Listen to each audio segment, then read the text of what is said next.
투데이 분석 시간입니다. 오늘 벤자민 투자연구소 신일섭 소장 모시겠습니다. 안녕하세요. 안녕하세요. 오늘 옷이 참 벨벳을 입고 오셨어요. 고급스럽습니다. 네, 엄청 싼 겁니다. 화려해요. 거북이 친구 겁니다. 거북이 거북이 친구요? 친구요? 네. 아, 뭐지? 거북이 잘 친구가 이해. 거북이 친구 뭐 거북이 친구라고 하지 않나요, 그거? 아, 그래요? 자로 시작하는 아, 싸구려예요, 네, 싸구려. 그렇군요. 가성비가 갑자기 좋아요. 갑자기 질문을 까먹었어요. 거북이 친구라 그래서. 아니, 농담이 너무 네. 하이하셔서 저희가 못 알아들었습니다. 첫 번째 질문부터 바로 들어가 볼게요. 그러면 일단 최근에 시장이 여러 가지 테마가 있는데 또 특이한 테마라고 할지도 좀 웃기지만 첫 번째 질문은 이 행동주의 펀드들의 어떤 움직임이 한국 시장에서는 호재 제조기로 나타나고 있어요. 워낙 한국이 지금 약간 금융 선진화가 잘 안 되어 있는 부분들도 있죠. 그래서 특히 이제 자본시장이 외국인들이 봤을 때는 참 비효율적인 부분들이 있다 보니까 이 행동주의 펀드 입장에서는 그 비효율적인 부분을 조금 파고들면 수익이 날 수 있다는 거죠. 이를테면 최근에 금융지주들의 배당과 관련해서 주가가 상당히 좋았지 않습니까? 그러면 이제 우리 시장 내에서 이렇게 비효율적인 부분 내지는 행동주의 펀드들이 타겟으로 삼을 만한 부분들이 꽤 많을 것 같거든요, 소장님. 어디에 주목을 해야 될까요? 행동주의 펀드가 뭐 그 변화를 이끌어낸다고 해서 그게 주가에 좋을지 안 좋을지는 또 다른 문제긴 하거든요. 네. 그러니까 그 행동주의 펀드들도 그냥 선의로 무료 봉사로 좋은 마음으로만 하는 건 아니잖아요. 그렇죠. 인간은 먹고 살아야 되고 모든 행동에는 이윤이 따르게 됩니다. 이윤을 추구하게 됩니다.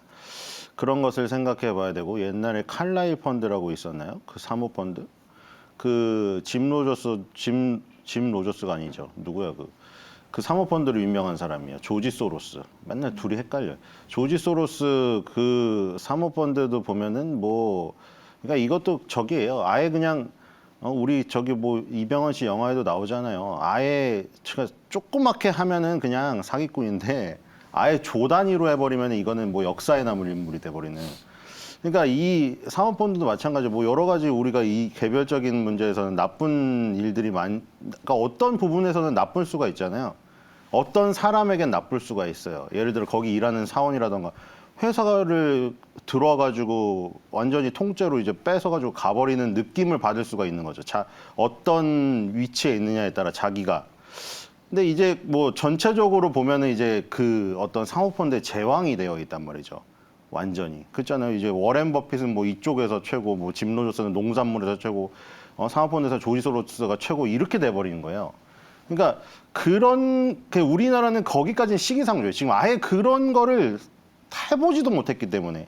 근데 요즘에 이제 막 그런 것들이 나오잖아요. 근데 SM 온라인 자산운용이 제일 그 선두에 서 있는 것 같아요. 하도 언론을 많이 탈 수밖에 없는. 왜냐면 굉장히 그 캠페인을 적극적으로 펼치고 있거든요. 홈페이지를 들어가면은 예. 아예 그 라이브로 캠페인을 라이브로 진행을 하고 그다음에 유튜브로 영상을 다 만들어가지고 그 가슴이 두근거리잖아요. 유튜브 딱 영상이 그거예요. 은행주가 2배 간다.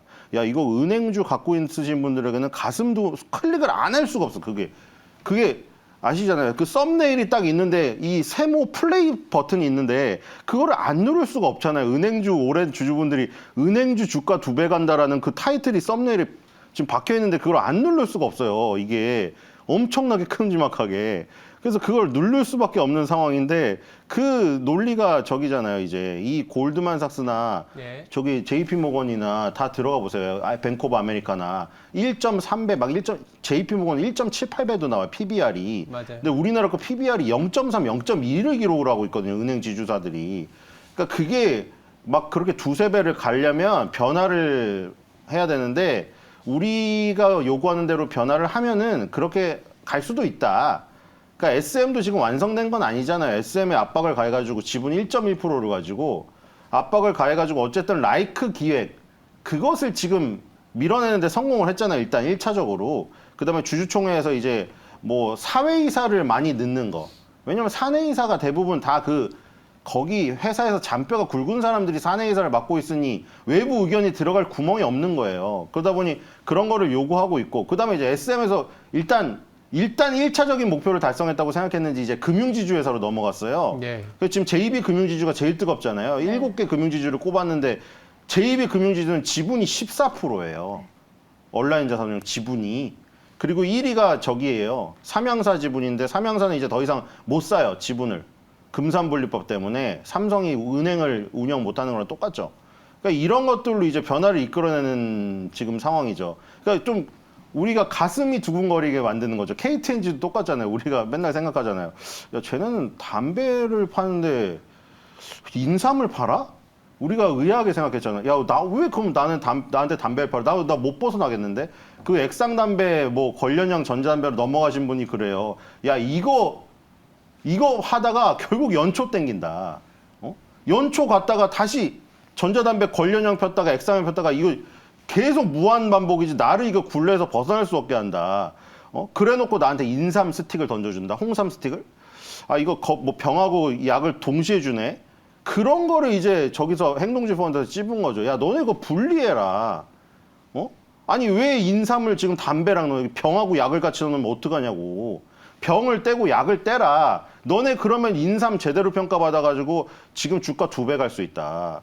이런 겁니다. 그러니까 지금 뭐 우리 개인 투자자 입장에서는 그 아까 처음에 얘기하는 뭐 사모펀드의 그런 나쁜 부정적이면 그런 걸 생각할 시기가 아니에요, 지금. 우리는 어떤 시기를 살아왔냐면은 그 늙은 이제 CEO 분이 주가 오르기 바라지도 않아요. 왜냐면 자기 자식한테 증여를 해야 되는데 주식이 올리면 증여세가 올라가잖아요.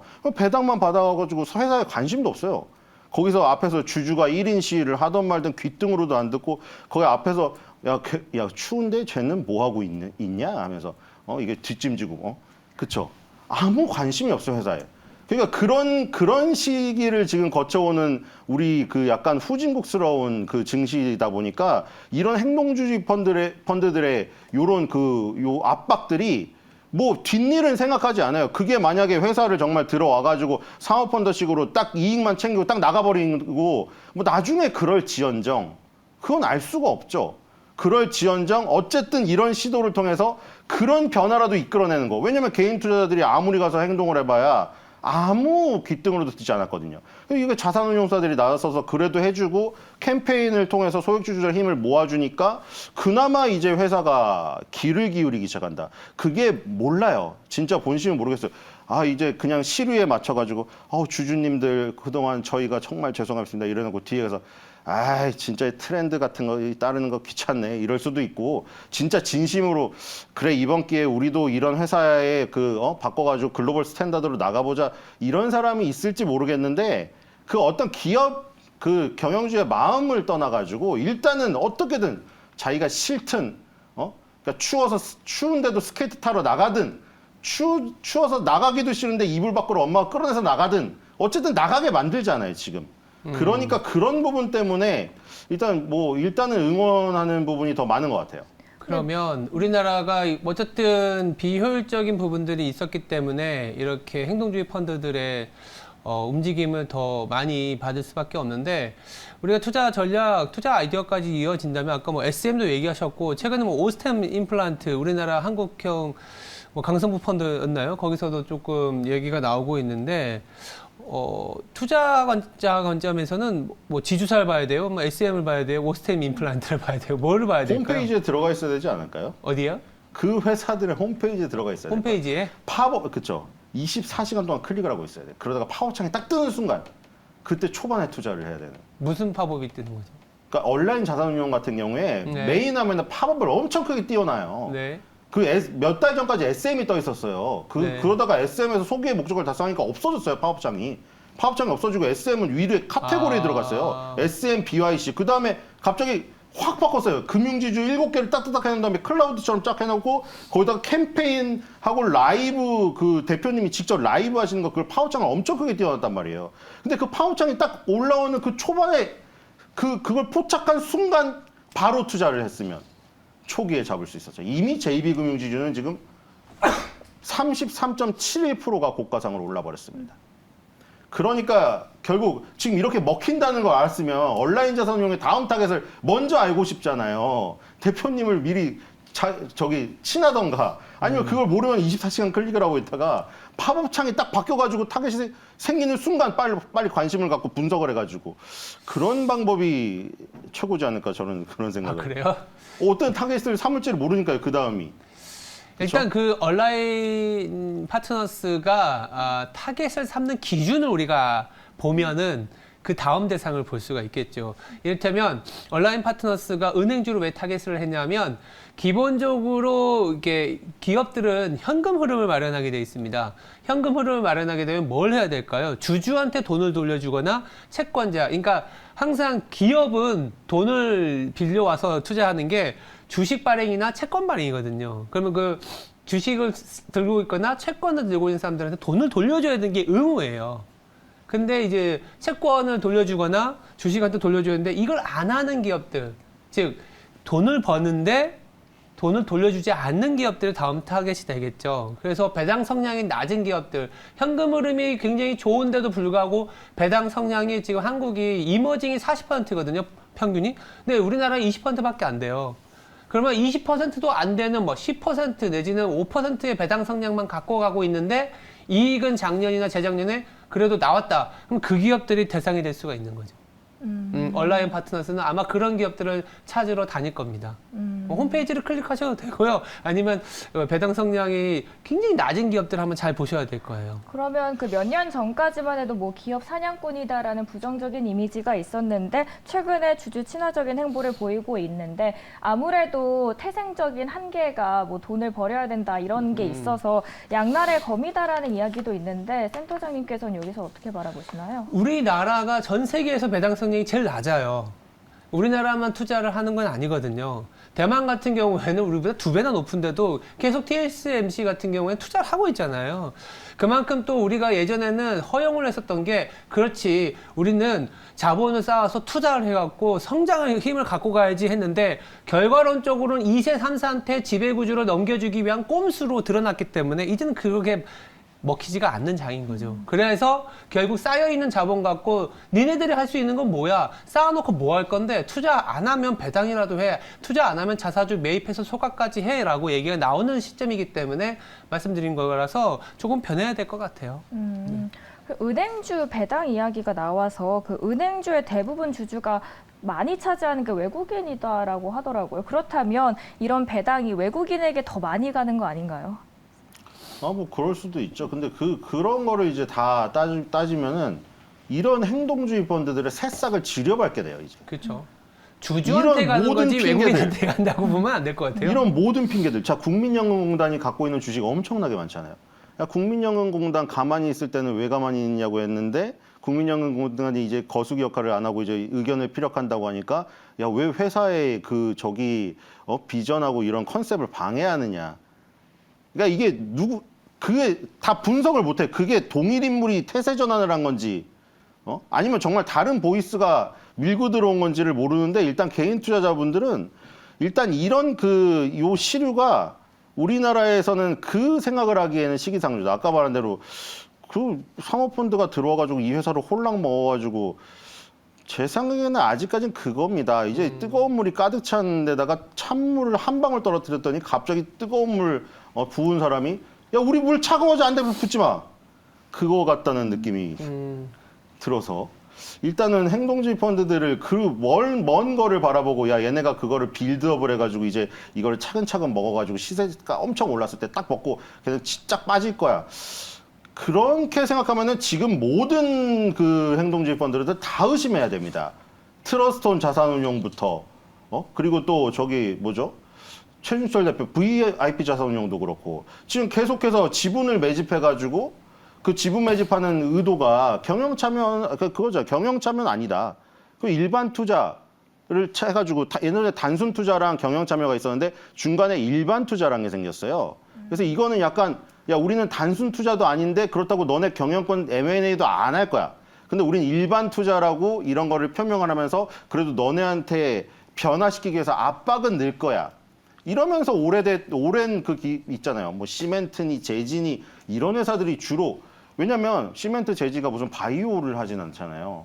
그러니까 계속 오랫동안 캐시카우가 있기 때문에 좀 변화가 더디거나 굉장히 보수적인 기업들이 그런 산업에 많이 있어요. 그런데다 트러스톤 자산운용이나 VIP 자산운용이 들어가가지고 변화를 이끌어내는 모습, 그 일반 참여, 일반 투자를 지금 표명하면서 그런 것도 하나의 방식이고 여러 가지 다른 방식으로 지금 온라인 자산운용을 열심히 캠페인을 하는 방식으로 이런 식으로 혹은 아까 전에 말한 대로 그 지분 공시 처음에 할 때 그때 주목을 해도 좋을 것 같아요. 홈페이지를 클릭해도 좋은데 그런 것도 있겠네요. 지분 공시를 처음에 5% 넘고 하고 나서는 그 변동에 따라서 계속 공시를 해야 돼요. 5%에서 0. 몇에서 하면 또 공시를 해야 돼요. 그래서 그거를 보고 얘네가 뭔가 있다. 이런 거를 판단하는 것도 그러니까 여러 가지 분야로 지금 들어오고 있는데 이런 것들을 약간 음모론적인 시각으로 야 얘네는 이거 피만 딱 빨아먹고 어차피 시세 차익으로 나갈 건데 너네가 뭘 타이틀을 모은 우리나라의 기업을 뭐 선진국으로 올리느니 주주들을 생각하느니 하느냐 너네도 시세 차익만 먹고 나갈 거 아니야? 너네 그 기업 사냥꾼 같은 사모펀드 아니야?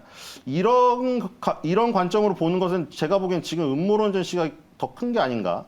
예. 이런 생각이 듭니다. 왜냐하면 우리나라는 이게 진짜 너무 적이에요. 이제 조금 시작하는 갓난아기 같은 건데 그거죠. 예. 어릴 때 전 그런 생각이 나요. 어릴 때 막 겜보이 같은 거 들고 다니는 그 소풍 때 인기 많았거든요. 가위바위보에서 줄 서 있어요. 근데 저는 막 가위바위보 늦어가지고 한 20몇 번 때 있거든요.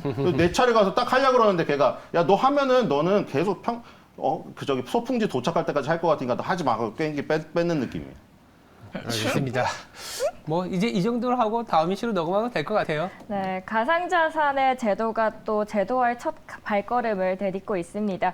부동산 그리고 미술품 같은 경우에 대한 조각 투자가 가능해졌다라고 하는데요. 관련주들에 대한 전망은 어떻게 바라보시나요? 아 저요? 코인 시장에서는 반발을 하고 있답니다. 왜요? 그러니까 지금 이게 그 코인 시장을 키워온 부분에 대해서 그 제도권에서 약간 그동안 야 너네는 그 저기잖아. 너네는 뭐가 나라에서 뭘 인정해 준 것도 없고 아무 틀도 없는데 정말 그냥 꿈이잖아. 이렇게 해놓고 약간 그런 느낌으로 해놓고 갑자기 이제 이 시장이 크니까 이거를 증권의 어떤 새로운 투자 포트폴리오로 들여오는 듯한 모습. 그러니까 이거는 약간 IPO 방식인 거죠. IPO를 하는데 이제는 그 쪼개기로 저기로 해주는 거죠. 쪼개기로 지분 투자를 하게 해주는 거죠. 근데 대신에 지금 증권에서 하고 있는 IPO 방식이 아니고 저 가상화폐 방식으로 해주는 거죠. 블록체인 기술을 이용한. 그래서 가상화폐 시장에서 지금 가상현실 시장과 가상화폐 시장에서 큰 거를 갖고 증권 쪽에서 이제 자기네 제도권으로 들여와가지고 자기네 투자 포트폴리오로 왜냐하면 지금 증권사들이 그렇게 지금 마케팅을 하려고 하고 있거든요. 아마 지금 파업창 뜬 데도 있을 거예요. 새로운 투자 자산이라고 투자하라고. 그러니까 그래서 지금 저기서 반발을 하고 있답니다. 그러니까 증권가에서는 새로운 투자 포트폴리오의 하나가 됐고 만약에 그렇게 되면은 뺏기는 거잖아요. 제도권의 어떤 그게 크잖아요. 아직까지는 증권사나 이렇게 오래된 옛날에 사실 은행도 그랬잖아요. 증권사가 CMA 한다고 했을 때 은행이 전산망을 다 독점하고 있으니까 은행의 그 단기 예금을 증권사에 뺏길까봐 공동 전산망을 못 쓰게 막 막았잖아요. 처음에 동양증권 시절에. 네. 지금 유한타증권 전신인 그거랑 지금 또 똑같아진 거죠. 이제는 증권사가 그죠? 자기네가 이제 투자 포트폴리오를 팔려고 마케팅을 엄청난 전폭적인 자금으로 밀어붙이면 이 가상화폐 시장에 있던 사람이 이 증권 시장으로 들어오게 되는 거죠. 어쨌든 간에. 그 증권 시장의 이 투자 포트폴리오는 커지겠죠. 근데 가상화폐 시장에 그 투자자나 종사하시는 분들은 반대할 가능성이 반대를 해도 뭐 지금 진행은 되겠지만 그럴 가능성이 있습니다. 그리고 뭐 저기 관련주는 조금 더 찾아봐야 될 것 같습니다. 아직은 뭐 관련주가 딱히 나오진 않는다. 네. 어쨌든 알겠습니다. 그게 이제 제도권으로 들어온 거. 지금 왜냐면 쪼개기 투자 지금 되잖아요. 쪼개기 투자 다 하시고 계시지 않으세요? 저도 저기 하나 갖고 있거든요. 그 모해샹동 중에서 이 모해샹동의 이 구석에 있는 그 유리 조각 조금 갖고 있어요. 아, 그래요? 네. 어쨌든 뭐 제도적인 변화는 나중에 투자 아이디어로 기결이 될 거지만 지금은 초기 단계고 뭔가 조금 그림이 잡히기까지는 좀 시간이 필요할 수도 있겠다는 생각이 드네요. 그럼 빠르게 세 번째 이슈로 넘어가 보면 재미있지만 또 한편으로는 변해가는 어떤 노동시장 아니면 이 뭐라 할까요? 어떻게 보면 확대시 해석하면 공급망과도 연결이 되는 이슈일 수 있어요. 치킨 로봇 얘기하는데 무슨 공급망까지냐 하면 사실 이제 자동화와 관련된 얘기지 않습니까? 저도 기사를 봤는데 뭐 치킨 브랜드가 이 로봇 그 도입을 하고 나서 매출이 무려 2배나 뛰었다는 뉴스가 나오더라고요. 물론 인건비 같은 얘기도 있을 것 같은데 로봇 탑픽주, 뭐 로봇이라는 얘기들이 우스갯소리지만 에로 배우라는 얘기도 있거든요. 뭐 에너지 로봇 해서 에로 이렇게 얘기도 나오는데 로봇은 계속 갖고 가는 이슈 있을 것 같습니다, 소장님. 로봇이 이제 좀 테마주에서 변신을 했죠. 제가 그 쇼폼 동영상 중에 쇼박스랑 너덜트는 꼭 보거든요. 너덜트의 그가 가장 최근에 올라온 영상에 그게 나와요. 하도 손님이 계속해서 벨 눌러가지고 시키니까 마지막에 알바생이 사장님한테 이런 말을 합니다. 네. 사장님 키오스크 하나 놔주면 안 돼요? 그랬더니 사장님이 이러고 딱 돌아서요. 그럼 네가 잘릴 텐데. 그거를 보니까 그 생각이 납니다. 점점 이제 인건비가 올라가고 임금이 상승을 하다 보니 물가가 올라간다는 것은 우리가 사 먹는 그 음식이나 뭐 이런 가격만 올라가는 게 아니라 임금도 상승을 해요. 그러니까 임금도 상승을 하면 이제 로봇이 처음엔 비쌌는데 사람의 인건비가 너무 올라가면 이제 로봇을 도입해서 뽑아내는 회수 기간이 짧아지게 되죠. 그럼 사장님들은 로봇을 더 도입하게 되고 정부에서는 또 지원을 하게 됩니다. 그러니까 로봇의 시대가 열릴 수밖에 없는 거죠. 그거랑 똑같은 거예요. 땅에서 파내는 석유 가격이 많이 오르면 그럼 대체 에너지가 돈이 굉장히 개발비가 비싸더라도 석유를 뽑아내는 비용이 비싸다 보니까 대체 에너지를 개발할 효율성이 올라가요. 그러니까 대체 에너지 개발이 저기 되는 거죠. 지금 석유 가격이 올라가면 태양광 풍력이 발전이 빨라지는 것처럼 지금 똑같은 상황이에요. 인간의 이 임금이 올라가다 보면 로봇을 쓰고 싶은 거예요. 로봇이 예전에 너무 비싸서 사람 쓰는 게 훨씬 쌌지만 지금 너무 올라가지고 인건비가 로봇을 써도 회수 기간이 짧아졌어요. 그러다 보니까 현대자동차, 삼성전자, LG전자 전부 다 지금 뛰어들었죠. 네. LG전자 로보스타, 삼성전자 레인보우 로보틱스, 현대차 보스턴 다이내믹스, 그렇죠? 다 뛰어들었잖아요. 그래서 이제 레인보우 로보틱스가 지금 그 엄청난 지금 가공할 만한 위력을 보여주고 있고, 라버트 치킨 아시죠? 라버트 치킨 대치동에 시작해서 지금 뉴욕 진출하는 라버트 치킨에서 두산 로보틱스는 상장이 안 돼 있어요. 두산 지주회사 밑에 있죠. 그래서 두산 지주회사가 움직이는 거에 몇 %인지 모르지만 두산 로보틱스에 지금 흥행이 지금 거기에 들어가 있다. 두산 로보틱스랑 레인보우 로보틱스에서 라버트 치킨이 공기계를 사요, 팔을. 그 다음에 라버트 치킨이 개발한 소프트웨어 거기다 입력을 해요. 너 몇 도씨에 너 손 넣어서 네가 튀겨. 나 손 화상 입으니까. 걔네가 하는 거예요. 그리고 뉴로메카는 어디다 하고 있죠? 고피자. 저도 고피자를 먹어봤는데 그게 1인 피자로 지금 또 엄청나게 떠오르고 있어요. 사람들이 피자 한 판 혼자 사는 애, 지금 혼자 자취하는 애가 얼마나 많은데 3분의 1이 1인 가구인데 피자 한 판 시켜가지고 누가 다 먹습니까? 그래서 1인 피자로 고피자가 떴죠. 뉴로메카는 지금 뭘 제공하고 있나요? 고피자에서 종업원이 피자 도우를 딱 올려주면은 뉴로메카가 개발한 로봇팔이 거기다 토핑하고 소스를 뿌려요. 그렇기 때문에 1인 피자로 빨리빨리 나오는 거죠. 그러니까 지금 레인보우 로보틱스라던가 두산 로보틱스 그리고 지금 뉴로메카 이런 협동로봇에서 3위인 유니버셜 로봇은 미국의 테라다인이 인수한 덴마크 회사예요. 그러니까 없고요. 우리나라에서 1위가 두산 로보틱스, 2위가 레인보우 로보틱스, 4위가 뉴로메카예요. 협동로봇 시장에서. 근데 지금 말한 대로 협동로봇이 다 어디서 지금 발현하고 있나요? F&B, 푸드 앤 베버리지에서. 특히 활동을 강하게 하고 있는 애들이 오르니까 그 다음에 어디까지 퍼졌죠? 갑자기 로보스타가 갔어요. 산업용 로봇. 그러더니 어제는 누가 갔나요? 갑자기 고영 그리고 큐렉소 어디까지 갔어요? 고영은 뇌수술 로봇, 큐렉소는 무릎 관절 수술 로봇, 의료용까지 갔죠. 그러니까 이건 지금 어디서 보던 장면인가요? 거대한 하나의 테마가 형성돼서 그게 정부의 지원 정책과 대기업이 뛰어들면서 판이 커져가지고 실적이 나오는 기업들이 생기기 시작하면서 이 지금 요 주식시장에서도 단순 테마가 아닌 거대한 산업으로 형성되는 이 모습을 이 확산 과정을 보고 있죠. 2차 전지도 그랬잖아요. 처음에 양극재 소재가 가고 그 다음에 음극재 뭐 분리막 이 매출 비중 차지하는 그 원가 비중에 따라서 가다가 나중에 어디까지 갔어요. 무슨 충전소까지 간 다음에 나중에 전기 자전거의 그 배터리 재활용까지 갔어요. 그러니까 우리가 상상할 수 있는 밸류체인의 끝까지 다다를 때까지 엄청나게 간다는 말이에요. 언제까지? 그 우두머리였던 테슬라가 완전히 망가질 때까지. 그러니까 지금도 마찬가지예요. 이런 레인보우 로보틱스가 지금 실적을 찍기 시작하면서 플러스로 바뀌고 4위인 유로메카는 지금 실적을 못 찍고, 왜냐면 두산 로보틱스랑 레인보우 로보틱스가 라버트 치킨의 로봇팔을 3천만 원에 팔고 있는데 유로메카는 4위면 똑같은 3천만 원에 팔면 사겠습니까? 그러면 낮게 2천만 원에 팔아야겠죠. 네. 그러면 당연히 마진이 줄어들겠죠. 그래서 실적이 아직 안 찍히지만 1위 기업이 이렇게 계속 뻗어나가고 시장이 커지다 보면은 이 후발주자들도 수익이 나기 시작하고, 그러면 주식시장에서 테마가 확산되고, 그러니까 F&B가 가니까 이제 야 의료용도 가겠다. 그럼 또 뭐가 가겠어요? 뭐가 가겠죠? 우리 또 그냥 상상의 나를 펴보는 거예요. 이제 의료용 로봇까지 갔으니 뭐가 갈 것 같아요? 진료는 의사에게, 약은 약사에게. 네. 약국용 로봇, JVM 같은 거. 그렇죠? 네. 계속해서 알겠습니다. 상상의 나래를 펴갈 수가 있는 이 순환매의 시간을 벌어주고 있다. 그렇기 때문에 로봇이 이제 더 이상 단순 테마주는 넘어선 것 같습니다. 네. 저희 PD님도 자주 가시는 닭강정 시장이 있는데 두 분이서 튀기시는데 줄이 엄청 길다라고 하시거든요. 라버트 치킨 같은 경우에는 100마리를 뭐 2시간 만에 튀기니까 그 매출 구조들 아예 비교가 안 될 것 같습니다. 그래서 그거 어떻게 닦을까 좀 걱정이긴 해요. 네. 로봇팔 닦기가. 닦는 알바를 또 채용해야 돼요.